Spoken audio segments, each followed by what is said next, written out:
Hey, greetings. We got another episode of Lore Warcraft here. It's GleeCon at your service. We're going to do chapter 3. I think we've kind of set up to start the story. And let's find out how things probably inevitably turn worse for everybody involved. Pull up a chair. Lean back wherever you consume your content. Stay a while and listen. The pain of his death had been unbearable. Oh, we're going to hit Xavius now. He had been destroyed in more than a dozen horrific manners simultaneously, each one sending through him such torture that he had embraced oblivion as a long yearned for lover.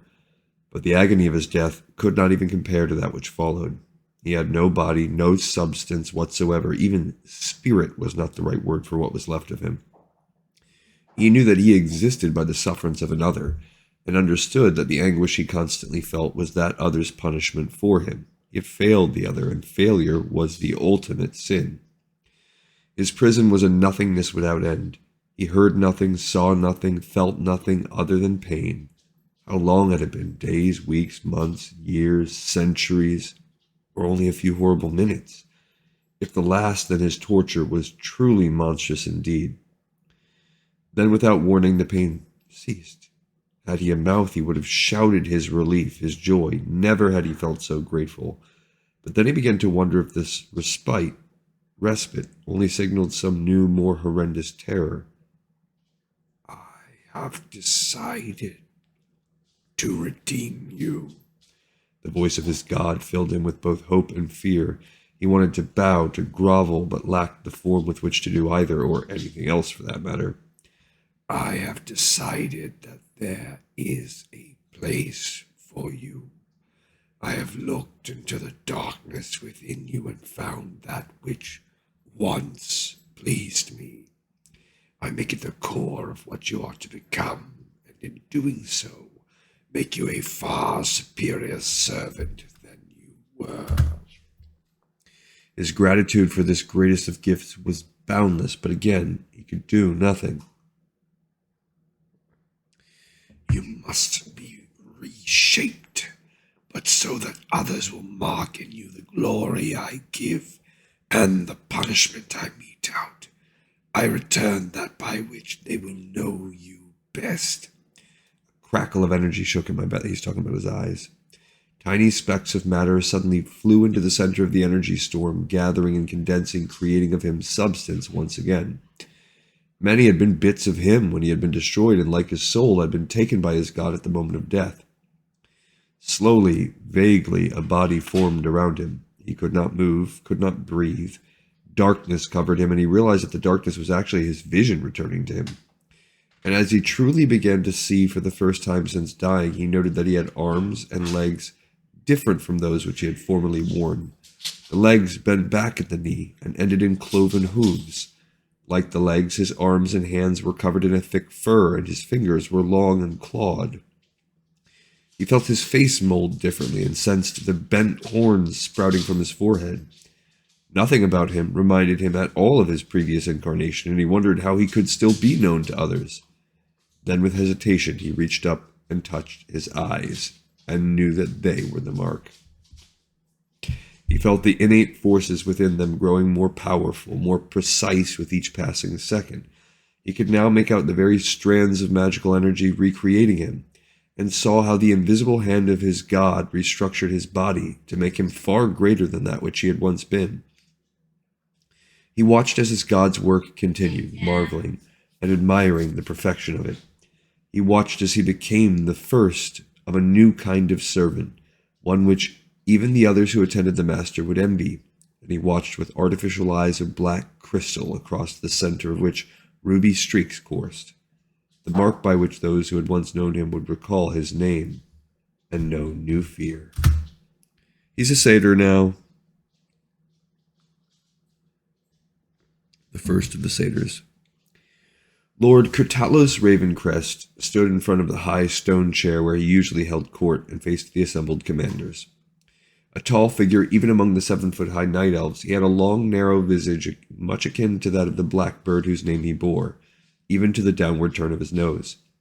His tufted beard and stern eyes gave him an appearance of both wisdom and might. He wore the gray-green armor of his troops, but also marked his superior rank with a billowing cloak of gold and a mighty red-crested helm from which the stylized head of a raven peered down.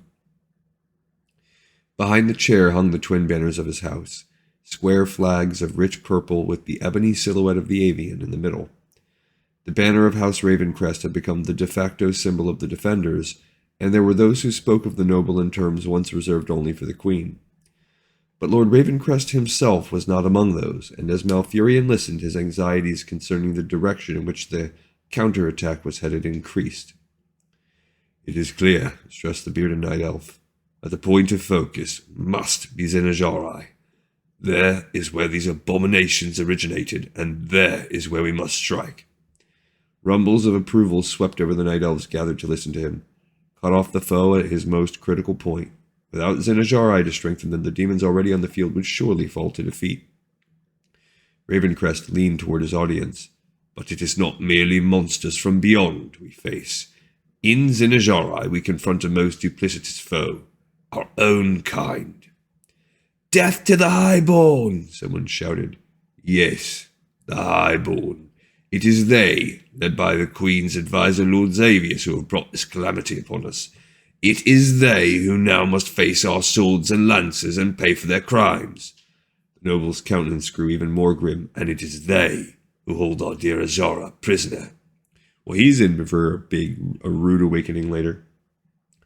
Now roars of anger burst forth. Several cried, "Blessed is our Azara, the light of lights." Someone next to Malfurion muttered, "They remain blind even now." Dum-dums. He turned to see the red-haired mage Ronan. Although a foot shorter, the odd-looking figure was broader of build and looked as much a fighter as a master wizard. The only human among them, the only human anywhere, as far as Malfurion knew, Ronan caused comment merely by existing. The Night Elves, haughty and prejudiced when it came to other races, treated him with deference because of his power, but few would have invited him into their homes. And even less likely to receive such an invitation was the grotesque, brutish figure next to him, one almost as tall as Malfurion, but built like a bear. Slung on his back was a huge twin-edged battle-axe that appeared made of wood, yet somehow gleamed like steel. "Those who do not see the truth in battle march willingly to defeat," grunted the tusked, green-skinned warrior, his philosophical words belying his savage form. Broxigar, or Brox as he preferred to be called, shook his head at the Night Elves' unwavering devotion to their queen.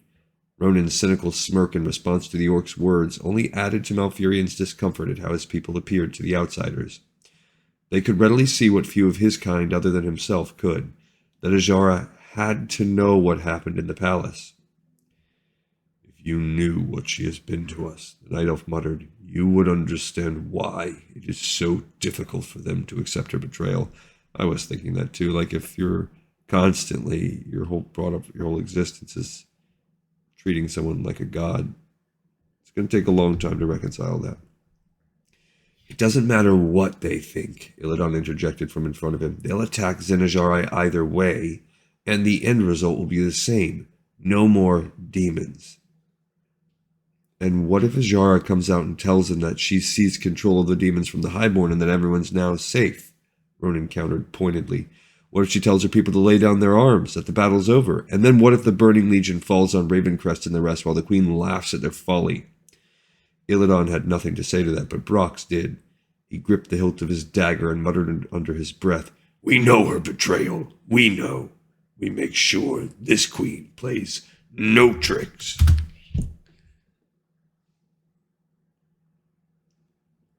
Ronan tilted his hooded head to the side in consideration of this suggestion, while Illidan's face masked whatever opinion he had on the dread subject. Malfurion frowned, caught between the remnants of his own devotion to Azara and his realization that eventually someone would have to put an end to the Queen if the world hoped to survive this monstrous invasion. "If and when the time comes, we do what we have to," he finally replied. "And that time approaches swiftly." Krasis slipped into the back of the chamber to join them, an arrival that left all of them silent. The pale, enigmatic wizard moved with more assurance, more health, yet obviously the dragon from whom he seemed to draw strength could not be out in the hall. Ronan immediately went to him. Gracious, how is this possible? I have done what I have done, the latter said, absently touching the 3 small scars on his face. You should know that Coil Straws has departed. While the news was unexpected, it still struck them hard. Without the dragon, the Night Elves would have to depend upon their small band even more. At the other end of the room, Lord Ravencrest continued his speech. Once there, the secondary force under Lord Desdell Stareye will then pull in from the south, squeezing in from the 2 sides. Next to the dais, a very slim night elf clad in the same armor as Ravencrest, but wearing a cloak of intertwining green, orange, and purple lines, nodded to the speaker. Stareye's helm had a long, shimmering crest of nightsaber fur. The helm itself was decorated with a multitude of tiny gem-encrusted stars. In the center of each had been set a golden orb, an overall gaudy display to the outsiders, no doubt, but well appreciated by Stareye's compatriots. The Night Elf himself seemed to be constantly staring down his long, pointed nose at anyone he looked at, anyone other than his host, that is. Desdell Stareye knew the importance of attaching himself to the House of Ravencrest. We must move swiftly, surely. Yes, Stareye added uselessly. Strike at the heart, yes? The demons will cower at our blades, grovel for our mercy, which we shall not give. Reaching into a pouch on his belt, he took a white powder and sniffed it. That little dope fiend. May the heavens help us if that Popinjay ever becomes leader, murmured Ronan. His armor gleams as if newly forged. Has he ever fought a war? Malfurion grimaced. Few of our kind have. Most prefer that distasteful duty to Lord Ravencrest, the moon guard of the local forces. Unfortunately, bloodline dictates who is granted a high rank in troubled times. Not unlike humans, Graces said before Ronan could respond. Strike at the heart, and quickly, Lord Ravencrest agreed. And we must do so before the Highborn succeed in reopening the way for more of the monsters. To the surprise of Malfurion and the others, Graces stepped forward and dared interrupt. I fear it is already too late for that, my lord. Several of the Night Elves took affront at this interruption by one not of their own kind. Ignoring them, Graces strode toward the dais. Malfurion noted that the mage still showed subtle signs of strain. Whatever he had done to enable him to walk free of the dragon had not completely rid him of his mysterious malady. What's that? What do you mean, wizard? Graces stood before Ravencrest. I mean that the portal is already open. His words reverberated through the assembly. Several Night Elves lost a shade or 2 of their purple color. Malfurion could not blame them. This was hardly welcome news. He wondered how they would react when they discovered that they had also lost the one dragon who had been aiding them. Desdell Stareye looked down at the outsider. And you know this? How? I felt the emanations. I know what they mean. The portal is open. The haughty noble sniffed, his way of indicating his distrust of such questionable evidence. Lord Ravencrest, on the other hand, accepted Graces' dire pronouncement with grave faith. How long? But a few minutes before I entered here. I verified it twice before I dared come. The Master of Blackrockhold sat back in his chair, brooding. Ill tidings, indeed. Still, you said it was but a short time ago. There is some hope yet, Mage said, nodding. It is weak. I can sense that they will not be able to bring through too many at once. More important, their master will be unable to physically enter yet. Should he attempt to do so, he will destroy the portal. What does it matter if he stays where he is and simply directs them? asked Stareye with another sniff. The Burning Legion is but a shadow of his terrible darkness. Trust in me when I say that we have hope, even if every demon who serves him comes through. But no hope if we destroy all, only to have him step into their world. His words left silence in their wake. Malfurion glanced at Ronan and Brox. Their expressions verified Graces' warning. This changes nothing, Ravencrest abruptly declared. He faced the audience again, expression resolute. Zinajara remains the focus, now more than ever. Both the portal and our beloved Ashara await us there, so there is where we march. The Night Elves rallied almost immediately, so trusted was the Elder Commander when it came to war. Few Night Elves had the reputation that Lord Ravencrest held. He could draw people to his banner almost as well as the queen could to hers. The warriors are already set to march. They have but been awaiting our decision. I give you all leave to depart after this gathering and prepare each of your commands. By the fall of the day tomorrow, we push on toward the capital. Ravencrest raised his mailed fist high. For Ajara! For Ajara! For Ajara! Shouted the other night elves, Illidan included. Malfurion knew that his brother added his voice because of his position as Blackrock sorcerer. Whatever Illidan believed concerning Queen Ajara, he would not jeopardize his recently gained status.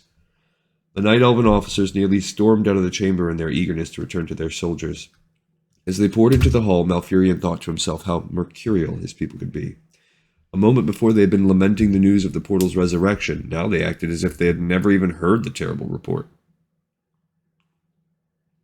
But if they had forgotten it, Ronan and Brox had not. They shook their heads, and the red-haired wizard muttered, "This bodes ill. Your people don't realize what they're marching into. What other choice do they have?" "You must reconsider sending messengers, as I suggested," Krasis suddenly insisted. The wizard still stood before Lord Ravencrest, who now was accompanied only by a pair of dour guards and Desdal Stareye.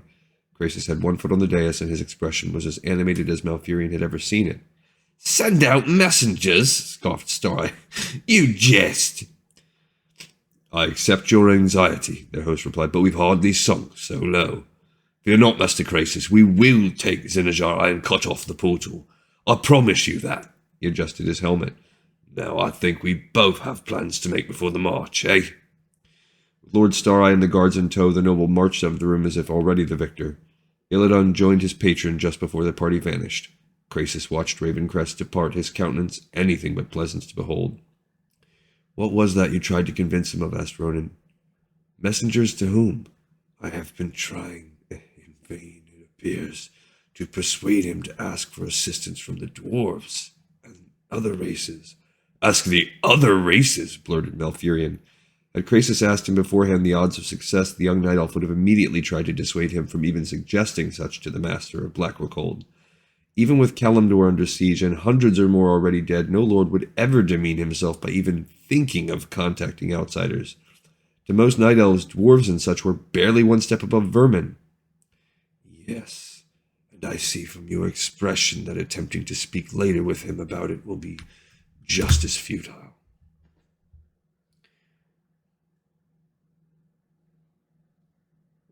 "You know how hard it was to convince the dwarves, orcs, elves, and humans to work together in where we came from," Ronan remarked. "Not to mention the complexity of getting each of the factions and kingdoms within those groups to trust one another." Krasis nodded wearily. "Even my own kind have their prejudices." It was as close as he had ever come to identifying what he truly was, but Malfurion did not press. His curiosity concerning his ally's identity was a slight thing compared to the potential holocaust they all faced. "You didn't tell them about the dragon leaving," he said to Krasis. "Lord Ravencrest knows of it. I sent word of it to him as soon as Corielstraws declared his decision." Ronan frowned. "You shouldn't have let Corielstraws go. He shares a concern with me about the dragons, as should you." Some wordless communication passed between the two wizards, and Ronan finally nodded. "What do we do?" asked Brox. "We fight with the Night Elves?" "We have no choice," Ronan answered before Krasis could. "We're trapped here. Things have become too tangled not to take an active part." He stared deep into the Elder Mage's eyes. "We can't just stand by." "No, we cannot. It has gone beyond that. Besides, I find I will not abide waiting for assassins to come targeting me. I will defend myself." Ronan nodded. "So it's settled." Malfurion did not understand all that they said, but he recognized the end of what had been a long, stressful argument. Evidently, despite all he had done for the Night Elves, Krasis still had reservations about aiding them. An irony, so the Druid saw it, after how much effort Krasis had spent pushing for Lord Ravencrest to approach the dwarves and Tauren. It occurred to him then that they had all decided to join the host marching on Zinajari. Those last doubts erased, Malfurion realized that there was one other person with whom he needed to speak before that happened. He could not leave Suramar without seeing her. "I must go," he informed them. There is something I need to do." His cheeks must have flushed, for Krasis kindly nodded, adding, "Please give her my greetings, will you?" Of course." But as he started past the elder mage, Krasis took hold of his forearm. "Do not steel yourself against your emotions too much, young one. They are a part of your calling, your destiny. You will need them greatly in the days ahead, especially as he is no doubt here now." "Here?" Ronan's brow furrowed. "Who? What else haven't you told us?" "I am only using logic, Ronan. You saw the beast Manaroth guiding the Legion when it first swept out from the city. You know that despite him, we were able to not only cut off the portal, but also inflict serious damage to the demon army. We beat Manaroth. I know, we did it in... back home, too." Krasis' eyes had a veiled look to them that stirred Malfurion's anxiety anew. "Then you should also recall what happened after his defeat." The Night Elf saw Ronan blanch. Brock's too seemed disturbed, but his reaction was more like Malfurion's. The orc understood that something dire was about to be revealed, but did not know just what. "Archimond." The human whispered the name so quietly that he almost appeared worried that its bearer might hear it even in Ravencrest's sanctum. "Archimond," repeated Brox, now understanding. He gripped the hilt of his dagger, and his eyes darted back and forth. Who is this Archimond?" asked Malfurion. Even saying the name brought a distaste to his mouth. It was Ronan who answered him. Ronan, with his eyes unblinking and his mouth set in utter hatred. "He who sits at the right hand of the Lord of the Burning Legion." Captain Verothan brought the news to his queen as he always did. With Lord Xavius dead, he had become her favored in more ways than one. His new uniform, a resplendent, glittering emerald green with golden sunbursts across the chest, was the latest gift bestowed upon him by Ajara. His title remained that of captain, but in truth he commanded more than some generals, especially as even demons followed his orders. Verothan swept aside his glittering golden cape as he entered the queen's sanctum. Her attendants immediately curtsied, then stepped away. Ajara herself lay draped across a silver couch, her head resting perfectly on a small cushion. Her hair, more silver than the couch, cascaded gracefully down her back and shoulders. The queen had long, almond-shaped eyes of pure gold and features of perfection. The gown she wore, a wondrous translucent blue and green, displayed her curved form magnificently. In her hand, Ajara held a view globe, a magical art piece that displayed for its user 1,000 different exotic images of night elven creation. The image that faded away as the soldier knelt appeared to be that of Ajara herself, but Verothan could not be certain. "Yes, my dear captain." Verothan forced his cheeks not to flush from desire. "Radiance of the moon, flower of life, I bring important tidings. The Great One, Sargeras." She immediately sat up, eyes wide, full lips parted. The queen asked, "He is here?" A pang of jealousy struck the officer. "Nay, light of lights, it is not yet possible for the portal to hold the magnificence of the Great One, but he has sent his most trusted to finally make the way ready." "Then I must greet him," Ajara declared, rising. Attendants immediately darted out of hiding to take her train. The long silken gown trailed for some distance. The skirt was cut so that the queen's long, smooth legs briefly revealed themselves as she walked. Everything about Ajara spoke of seduction, and although he knew that she toyed with him as she did others, Verothan did not care. The instant that she started forward, several new figures lurched out of the shadows. Despite their huge forms, the Felguard who acted as her personal bodyguard had remained unseen until now. Two stepped in front of the pair, while the rest lined up behind. The demons waited patiently, emotionlessly, for the queen to move again.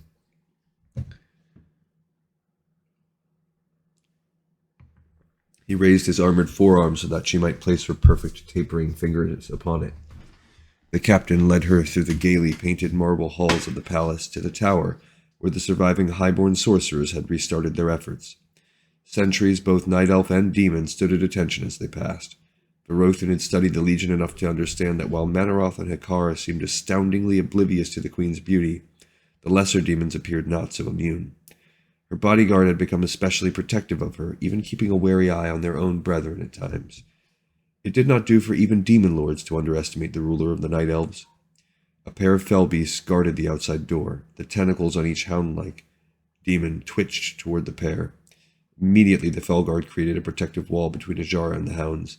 Felbeast drained magic the way some insects drank blood, and Ajara had, contrary to appearances, a great aptitude for sorcery. To the creatures, she would seem a feast. Verothan had his own weapon out and ready, but Ajara touched his cheek gently and said, "No, dear captain." With a wave of her hand, she parted the Felguard, then walked up to the fell beasts. Ignoring the menace of the tentacles, the queen knelt before the pair and smiled.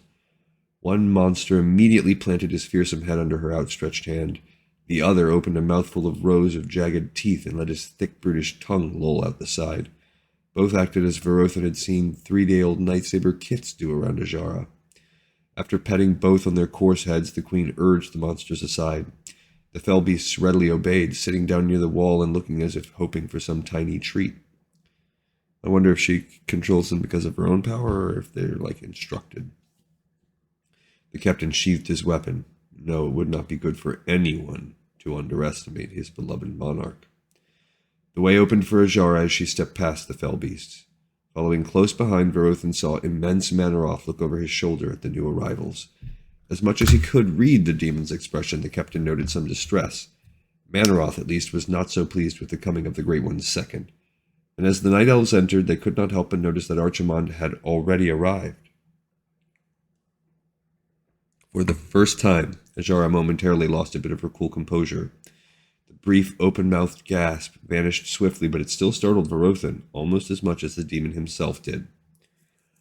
Archimond stood as tall as Manaroth, but that was where the likenesses ended. By any standard, he was far more handsome, and in some ways resembled the Night Elves over whom he towered. His skin was a black blue, and it took Verothan a moment to realize that Archimond surely had to be related to the Eridar warlocks. His build was similar, and he even sported a fearsome tail like theirs. No hair covered any part of his body. His skull was huge, and his ears wide and pointed. From under a narrow brow ridge, orbs of deep green stared out. He wore armor plating on his shoulders, shins, forearms, and waist, but little else. An arresting display of lines and circles tattooed over his body radiated high magic. So I'm wondering if Manaroth is part of the trifecta. If so, why did he change? Or am I forgetting and it's Archimond and someone else? But I think it's Manaroth. "You are Queen Ajara," he said in smooth, articulate words, a vast contrast to Manaroth's more guttural speech or Hakar's hiss. "Sargeras is pleased by your loyalty." The female night elf actually flushed. His steady, unblinking gaze turned to Captain Verothan. "And the Great One always approves of the capable warrior." Verothan went down on one knee. "I am honored." As if no longer acknowledging the pair as anything of interest, Archimond turned to where the sorcerers worked. A black gap hung in the midst of the pattern they had created, a gap that, despite its tremendous size, had surely disgorged the huge demon with difficulty. "Hold the way steady. He will be coming through now." "Who?" Ajara blurted. "Sargeras is coming." With utter indifference, Archimond shook his head. "No, another." Verothan chanced to glance Manaroth's way and saw that the tusked demon, too, was puzzled. The edges of the black gap suddenly shimmered. The highborn maintaining the portal immediately shook as their efforts demanded more than ever from them. Several gasped, but wisely did not falter, and then a shape coalesced in the portal. Though smaller than the demons, it somehow radiated a forceful presence nearly on par with Archimond or Manaroth, even before it put one foot out into the mortal plane. It's Xavius, or rather one hoof. On two legs like those of a shaggy goat, the figure stepped toward the demon commanders and night elves. The lower half of his body was pure animal in design. The unclad torso, however, while so deep a purple that it was nearly black, was otherwise identical to that of a night elf, save far more muscled. A long mane of black-blue hair hung loose around the narrow visage. The huge curled horns contrasted sharply with the elegant pointed ears. The only clothes the newcomer wore was a wide loincloth. But if any thought, because of the lower half and horns, that this was only a beast sent by the Lord of the Legion, they had only to look into its eyes and sense the deep cunning intelligence within. Here was a mind sharper and quicker than most, devious and adaptive where it needed to be. Only then did the eyes themselves register on the soldier. There could be no mistaking the black crystalline orbs, clearly artificial, and the streaks of crimson running across the centers. Only one being he had ever known had possessed such fantastic eyes. Captain Verothin stood, but it was not from his mouth that the identity of the other was uttered.